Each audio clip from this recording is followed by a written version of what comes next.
Hey True Believers, it's ENGLENTINE here with a review of Dark Matter number 2. At this point I'm a little bit late, but I'm trying to catch up, so I'm going to be doing all of them here. And I have to say, this is one of those books with just a ton of covers. And in all honesty, not any of them are really that wow. You know, I mean, I would have to say this one is the better one of them, but still, even that's kind of mundane. Yeah, otherwise they just seem a little bit over busy to me, but that's just my opinion.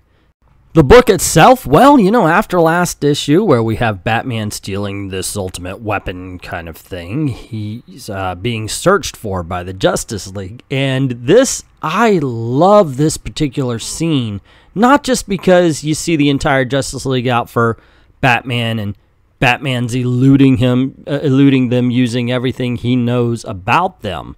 That's just one small part of it, even though it takes up half the book.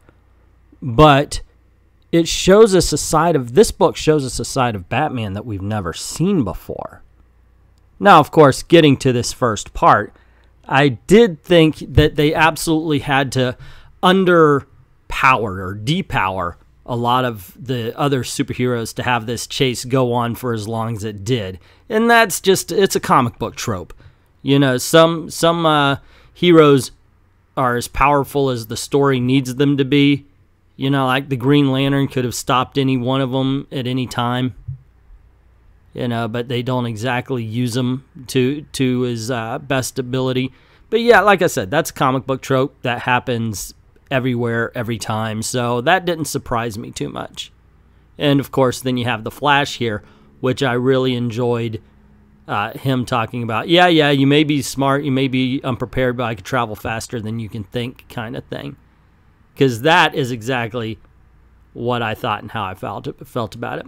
But then you find out that it was all the plan to get them all captured at one spot. And I'm thinking, you know what, Scott Snyder really felt, he really did think of a good trap for the Justice League to put them in the one spot the Swamp Thing would never want them to go. So, okay, you know, I've got to give kudos, at least one kudo, to Scott Snyder for coming up with this particular way for Batman to get out of any trap that the Justice League may have set. Of course, Superman hears Batman's heartbeat and whisks him away, in which we get this really good, long speech from Batman. And it really sets stuff up.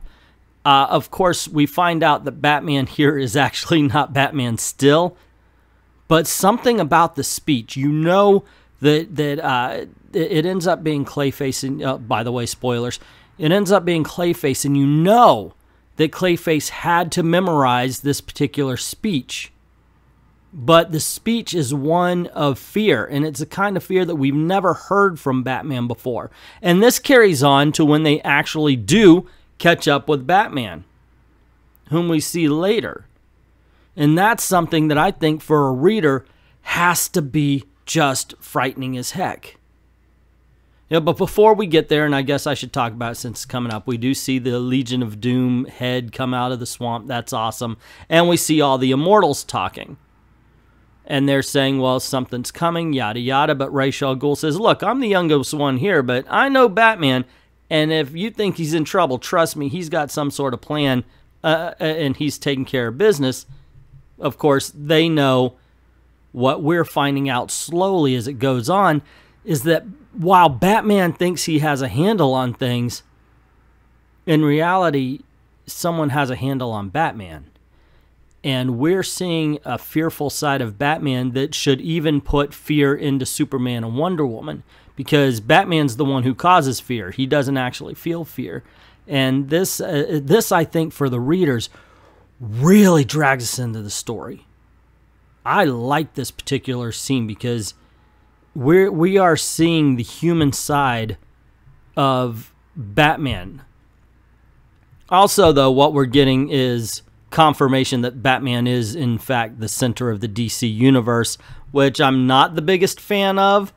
I mean, this whole, well, it goes way back into the past and that kind of thing. It is kind of overblown. So I'm not saying the story's perfect, but it definitely is engaging.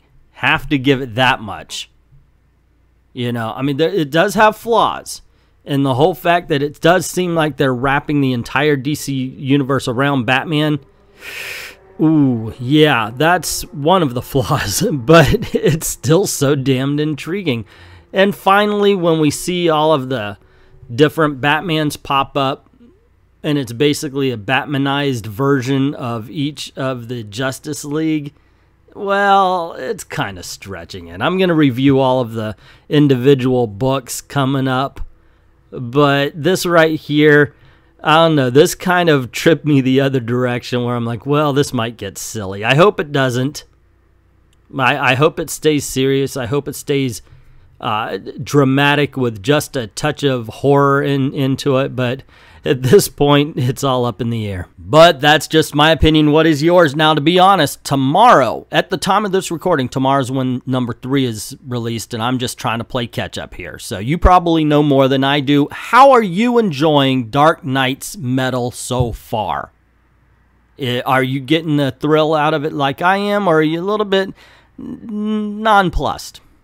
Is it just not, you're not enthusiastic about it? Let me know in the comments below. Also, if you like this video, you want to see more, you know the drill, click like, share with your friends so more people can get the glory of videos like this. Also, if you haven't done it already, click like, share, subscribe, and don't forget to hit that notification bell so you don't miss anything else. And if you do like these videos, you don't mind helping us out, head on over to Patreon or VIDME. Links are in the description below. And drop $1 in the till. Help us keep the lights on there. We'd like to thank everybody who's already done that. And to everyone, all the true believers out there who take their time out, thank you very, very much for watching.